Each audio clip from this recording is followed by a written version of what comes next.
એક સુવર્ણ નગરીમાં રાણીએ તેના મહેલના ઝરૂખામાંથી જોયું તો શહેરની બહેનો કોઈ વ્રતની ઉજવણી કરતી હતી. રાણીને થયું કે આ વ્રત મારે પણ લેવું છે. રાણીએ રાજાને વાત કરી.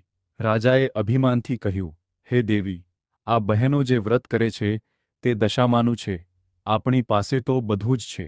આ વ્રત અને એ દશામાં આપણું શું ભલું કરવાના છે? તમારે એ દશામાનું વ્રત લેવાની જરૂર નથી. રાજા દશામાનું અપમાન કરે છે. રાણી રાજાથી સિસાઈ જાય છે. આ દશામાનું અપમાન તેનાથી સહન થતું નથી. તે મહેલમાંથી નીકળી નદી કિનારે જતી સ્ત્રીઓ પાસેથી આ વ્રત વિશે વિગતવાર જાણે છે. વ્રતી બહેનોએ કહ્યું, અમે દશામાનું વ્રત કરીએ છીએ.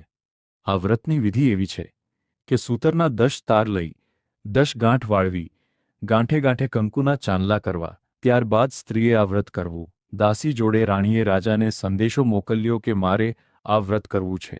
પણ રાજા અભિમાનમાં ચકચૂર હતા. તેમણે આ વ્રતની ના પાડી, પુનઃ દશામાનું અપમાન કર્યું. તેથી દશામાના ક્રોધનો પાર ન રહ્યો. એક દિવસે દશામાએ રાજાને સપનામાં આવીને એક શબ્દ કહ્યો, પડું છું. બીજા દિવસે પાડોશી રાજા લશ્કર લઈને ચઢી આવ્યો.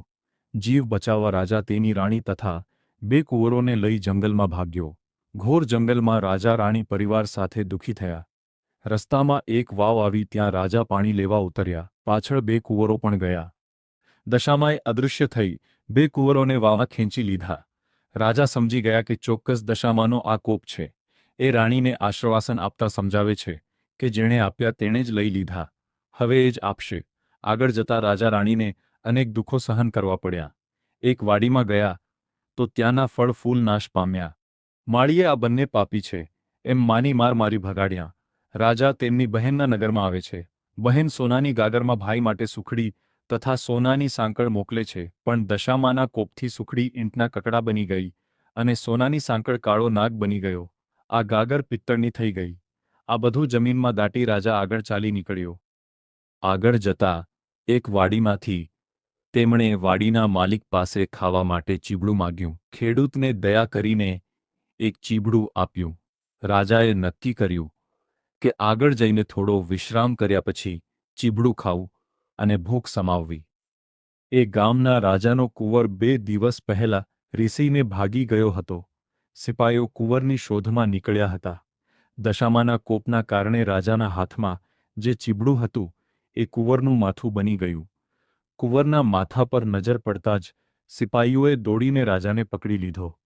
દોરડાથી બાંધીને લાતો મારતા નગરમાં લઈ ગયા. નગરના રાજા બધી વાત કરી. રાજાએ પોતાના કુંવરની હત્યા કરવા બદલ અભયસેનને કાળ કોટડીનો હુકમ આપી બંદીખાનામાં નાખી દીધો. રાજા વગર વાંકે કેદ થયો. તેથી રાણી અનંગસેના પર દુઃખનો પહાડ તૂટી પડ્યો. એ રોજ જંગલમાં જતી, લાકડાનો ભારો લઈ આવતી. એ વેચીને જે પૈસા મળે એમાંથી પેટનો ખાડો પૂરતી. આમ દિવસો પર દિવસો પસાર થવા લાગ્યા. અષાઢ મહિનો આવ્યો. અનંગસેનાએ અષાઢની અમાસે એટલે કે દિવાસના દિવસે દશામાનું વ્રત શરૂ કર્યું. દશામા વ્રતના 10 દિવસ નકોરડા ઉપવાસ કર્યા અને માની ભક્તિ કરી. જે રાજાએ અભયસેનને કેદ કર્યો હતો તેમનો કુંવર હેમખેમ ઘરે પાછો આવ્યો. તેથી અભયસેનને જેલમાંથી મુક્ત કરવામાં આવ્યો. રાજા રાણી જંગલમાંથી ચાલતા ચાલતા આગળ નીકળ્યા. ત્યાં એક વાવ આવી.